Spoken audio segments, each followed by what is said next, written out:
All right, on this episode of Oli Paints, we're going to use this Avalon UMP a60 for metallic.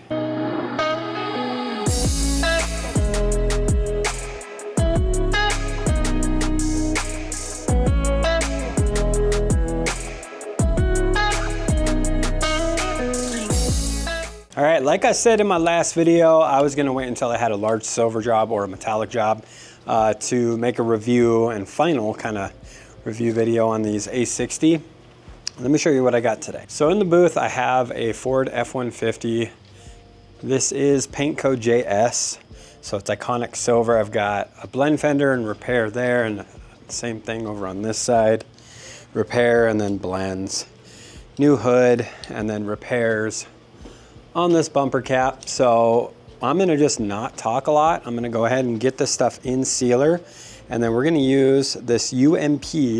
This is a 1.4, but we're gonna use this for Ultra 9K waterborne base coat.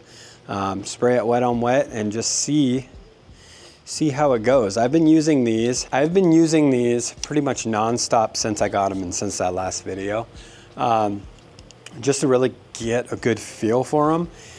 And I've been pretty damn impressed, man. Like I cannot lie. Like these are very impressive guns. At this point, I'm gonna tell you right now that as far as base coat is concerned, the DV1 is still my favorite. That is by far the easiest to set up, easiest to use for my base coat. But this very well could be a second place. So let's go ahead and get into this and see how it goes. All right, you guys, so I have this a60 loaded up. As I said, this is a 1.4. All right, it's the UMP, or medium pressure. I'm going to spray my coverage coats at about 25 PSI. Okay, get my fluid dialed in here. I do have my fluid turned in a turn and a half.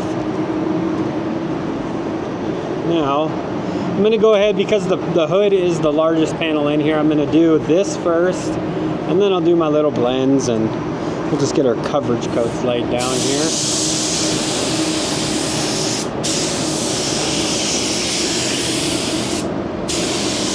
And again, as usual, this is Ultra 9K in Sherwin-Williams. I'm only going to do one coat on the inside of this hood. I'm not doing two. Honestly, I'm probably putting more paint on here than the factory did. But I like to at least get something on the underside. I don't know if you guys have even looked close at these new cars, but they don't put paint on anything anymore. You open up the door on a brand new Chevrolet and oh my God, there's nothing in door jambs. It's crazy. All right, I'm gonna slide this over just so I have a little bit more room. It's kind of tight in here. These hoods are absolutely massive on these edges. But after spending a week with these a60s, I know a lot of people are like, oh, it's another gun, oh, it's another gun, and I get that, man, but there's so many options these days that it's just straight insane. God, you ugly. But yeah, there are so many good options for spray guns nowadays, and I'm not often super impressed with something, and this a60 is pretty good. The one thing that I wasn't super impressed with was the price of it. I want to say that these are like $459. But then I think about how much a Segola costs now, and Segolas are $900 now. So it's half the price. I mean, there's that, but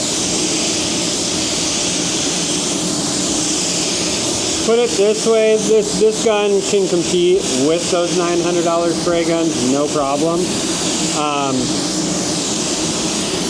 Do I think that it's better, like that much better than say a Black Widow?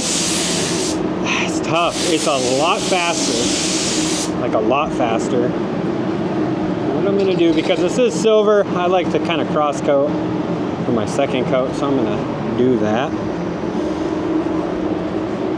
Yeah, this is much faster than a Black Widow. So it's definitely an upgrade if you're a Black Widow fan and you use those regularly. This is definitely a pretty big step up. In terms of speed, in terms of the finishing you can get. Black Widow isn't a terrible gun. It definitely leaves much to be desired in terms of speed, so that's why I bring it up. The reason I'm doing a cross coat is this iconic silver. Just in waterborne, you gotta give yourself every advantage to have smooth base coat, and cross coating definitely helps that. And all that means is I'm going in the opposite direction I did my first coverage coat at. So then it kind of interlocks all those metallics as evenly as possible, because at this point I have coverage. If I have any striping, it could be either a coverage issue or I need to do one more kind of medium wet coat. But we'll see what it looks like once it dries.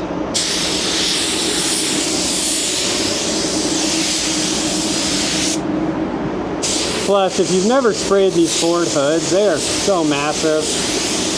It is kind of difficult to make them lay down smooth the first go around. So I do suspect that I'm going to have to do a little finessing on that, but it ain't a big deal. We will get it right before I spray clear on it. And as far as this is concerned, I'm not going to worry about base coat blender right now. I'm going to just get my coverage here, and then I'll spray a coat of base coat blender when I go to do a drop coat.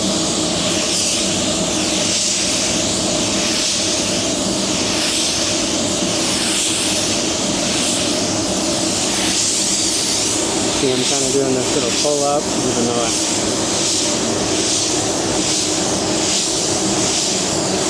I'm going to get coverage right on this edge here, like so. I have painted this truck in the past, so I know for a fact that the fenders and doors on this thing are the exact same color that I'm putting on it, because I've painted this car in the past. I always love when that happens, because honestly, then takes the question of color match out of it. Alright, so that is our coverage coats. I mean, no drama, pretty smooth. But I'm going to allow this to dry. I am going to go mix up a little bit of base coat blender just so I can get some down here. Base coat blender with silver especially is just going to help, because there's going to be some metallics in this area that are just standing up. That'll help them to lay down, and then they're not just going to look like a pile of sand thrown into my blend area. Let's see how much I have in here. I should have enough to control coat all of this. This actually is drying a lot better. There might be a little bit of striping in this area, but I don't think that it's going to be anything I can't get out with a drop coat. So I'm going to go ahead and hit a flash cycle, you guys. We will come back in here when I am ready to drop coat this. I'm going to go put, it's kind of hot in here today. We're finally at that point in Montana right now where I think it's 75 degrees outside. We haven't seen that all year, so it is getting warm in the paint booth, and I'm going to want to slow this drop coat down just a little bit, maybe add some more water. So I'm going to probably go dump probably 10 to 20% more water into this for the control coat. And yeah, so I'll just turn you guys back on once this is all dry. All right, so there was one chunk of dust that I wanted to fix in that. So I'll have to dust a little bit of base coat there. But overall, I think this is going to control coat out. This all looks fine. Let's go look at this side. That all looks pretty good. Same thing with the bumper. It all looks pretty solid. So I'm going to go ahead and get my gun ready to control coat this. Of course, my air fed hood, the battery died on it. So that is currently charging. I'm going to put my half mask on. We'll go ahead. I'll just show you guys on my head mount, and we will get this stuff drop coated. I do need to mix up base coat blender really quick, but yeah, let's go ahead and do that. One thing I wanted to show you guys, if you guys followed around, if you guys followed the videos I was doing while I was painting my Detroit steel wheels, I got those on. So I figured, you know what, I'm recording a video, I might as well show you. Let's go look at them. All right, so here is Earl on his new wheels. These are 20 by 9s in the back, 20 by 8s in the front, 4.5 inch offset in the back, 4 inch in the front. I'm rocking 275, 55, 20 in the back, and then in the front, 245, 50, 20s. Obviously, I need to do something about the wheel gap. We'll get to that, but figured I would show you guys what Earl's looking like because I am really, really, really stoked on it. And I think it looks awesome. I'll tell you what, man, I've owned an Evo, I've owned several SIs, I mean, all kinds of fun cars, Focus ST. Nothing grabs attention like these old trucks. Like, I get more people yelling at me as I'm driving down the road that they love the truck than any other vehicle I've ever owned. So yeah, it's been a pretty fun truck. Yeah, I figured I would show you guys that because I'm pretty happy with those. And they were sprayed with all the products from the spray source. As usual, I'll leave all that stuff linked down below if you guys want to check that out, because I'm really happy with the products that I've got from them. And I also have a paint job coming up that's a complete on a square body Chevy, and I'm using everything from the spray source. A complete car kit is what we got. And it's a two-tone, so that should be pretty fun. But anyway, let me get you guys mounted on my head. We'll get in here, dust some base coat on that little dusty spot, and get this job wrapped up. All right, like I said, I've got a half mask on, so it's gonna be hard to hear me. So what I'll probably do is just voice over right here. Get this little dust off here. Because I sanded, I'm gonna spray a little bit of this on it. Like so.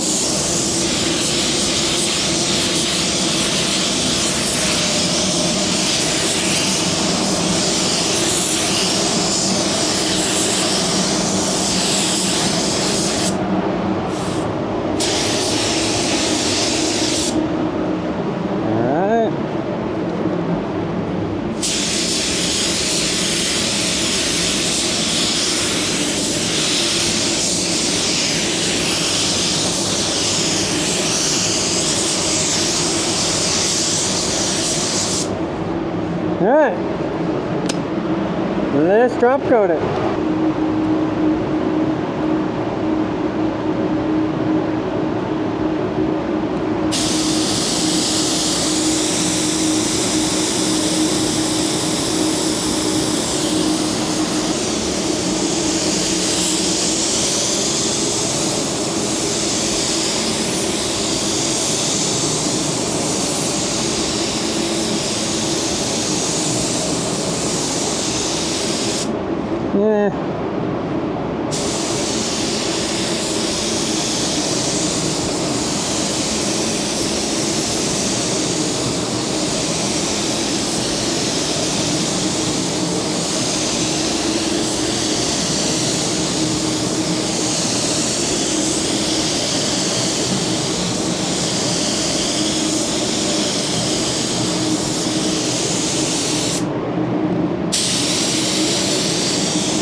is our control coat done. We ran out of paint, so that's actually perfect. One thing I'm going to do is I'm going to add one layer of this to the top of this hood.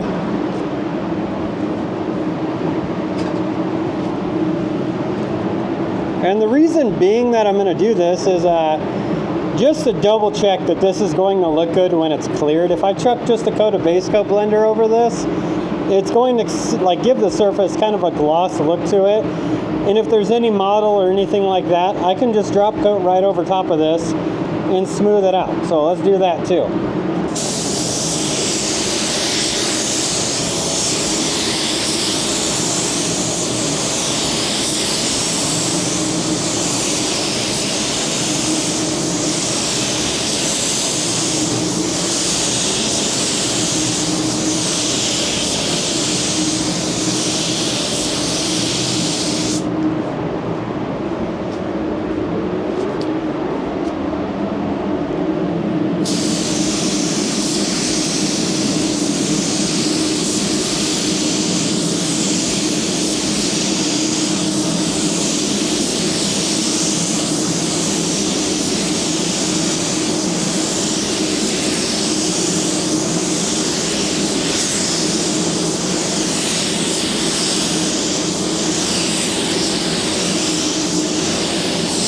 Alright guys, so that is base coat done.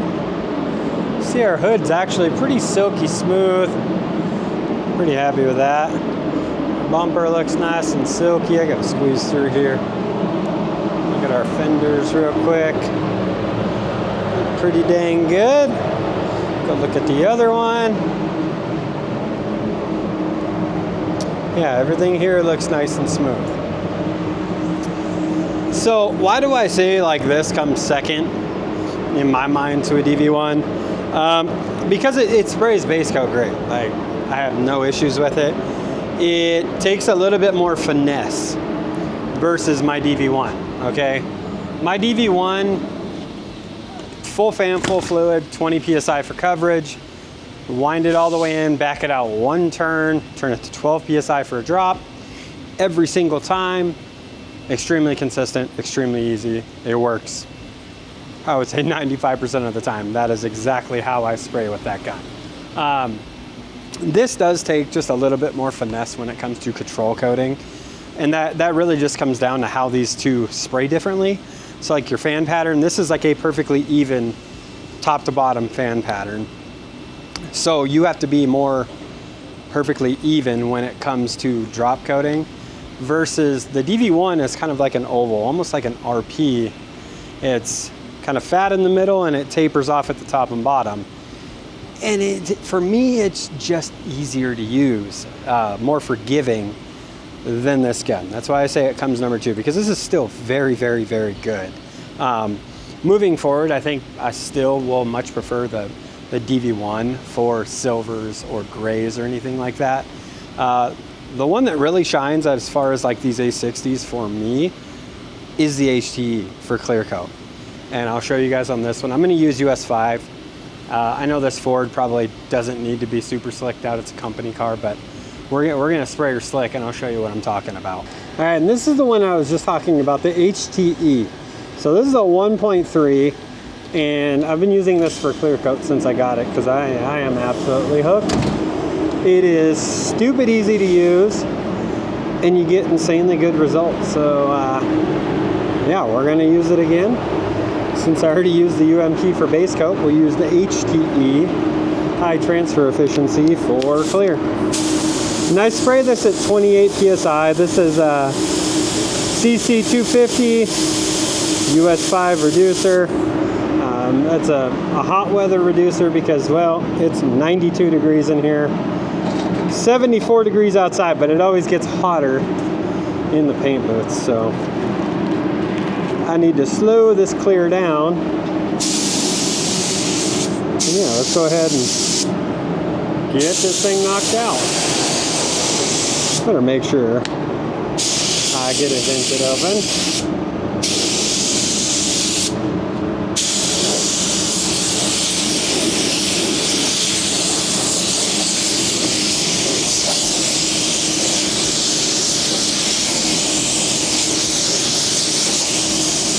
And I'm only doing one coat in here. I'm not doing anything else.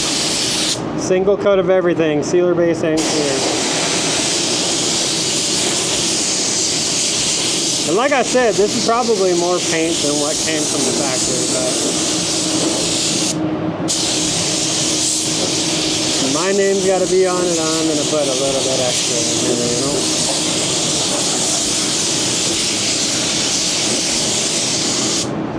Alright, let's do the top side. On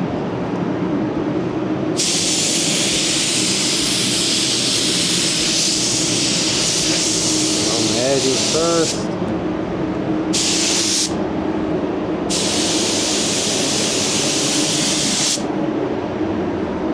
And let's go, let's get this slicked out here.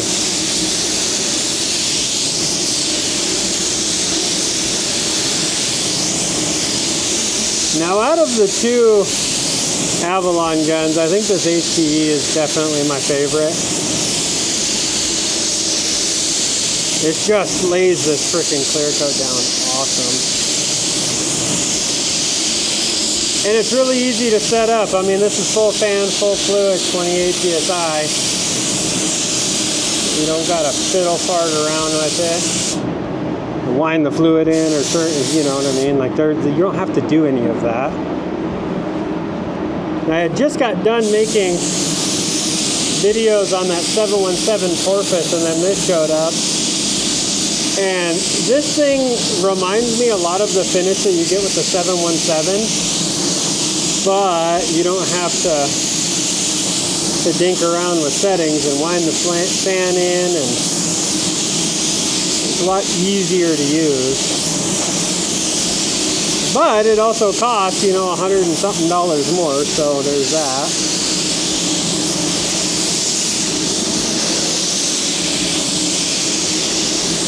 Either one is a fantastic option. That looks freaking great, so I'm going to let that be for a minute, get everything else in here cleared up.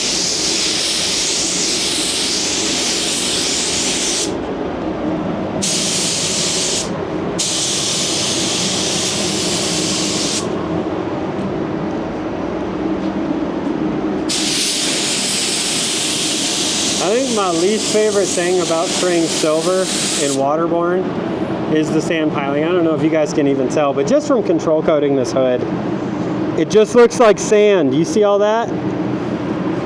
It looks like sand just standing up. It drives me crazy. Typically it gets buried in the second coat, but it absolutely drives me bonkers. Even when you use a base coat blender, it still wants to do that. Base coat blender definitely helps it, but it doesn't totally eliminate it. PPG used to do it. This stuff I feel like does it worse.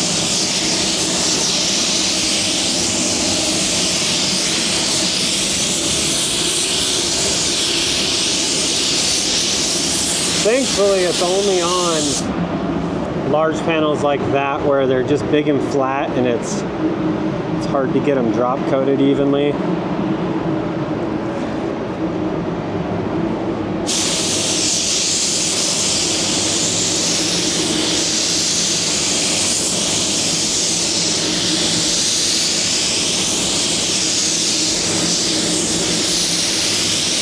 God, this thing is just easy to use.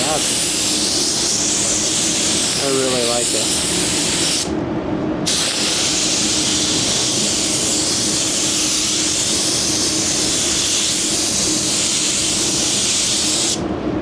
Here we go. All right, we're gonna let that one get nice and sticky. Like I said, I used US 5, so it's gonna take just a minute, and we'll smack a second coat on this, and yeah, it should bury any of that. Overall though, like outside of the friggin' sand piling, this looks really good. It's nice and even. I just gotta bury all that crap, and we'll be good. All right, you guys, so like I said, this was the a60 HTE 1.3 tip, and I did base with that UMP. Here, let me get you guys elevated a little bit here just so you can see. Everything came out super duper nice. Nice and clean. I think I have like 2 nibs on this entire thing to polish out. There's the bumper cap. Let's look at these fenders. It came out really, really nice, really slick. Over to this other side. I'm walking extremely careful in here. You know, all of this stuff came out really, really, really nice. And I will leave a link if you guys want to check these out in the description of this video. There is a US distributor, so you can get them here in the States. Like I said, they are like $4.59. If it's worth it to you, I mean, it's a fantastic gun. Point blank period. This thing, especially this clear coat gun, I'm in love with it. Like, I cannot put this damn thing down. So I'll leave all that stuff in the description. And yeah, I am probably editing this via my hotel in London, or hotel in Manchester, excuse me, Manchester, England, because I'm going there for a Q1 event. And I figure, you know what, I'm gonna need something to do at night. So I figured I would record this video and edit it while I was there. So anyway, by the time you guys watch this, I might already be back home in the States. Who knows? I've recorded a few videos that I plan to edit along that journey. So we'll see which ones get uploaded first. But links to tools, products, things that you guys see on the regular here on the channel can be found down in the description. Some of those links are affiliate links. They do directly benefit me and this channel. That just helps to keep the channel going and new tools for the channel. I reinvest pretty much everything that I make off social media and YouTube back in for new equipment and just things to show you guys. So thank you all for supporting me over the years. I really, really appreciate it. And yeah, I'll see you guys on the next video.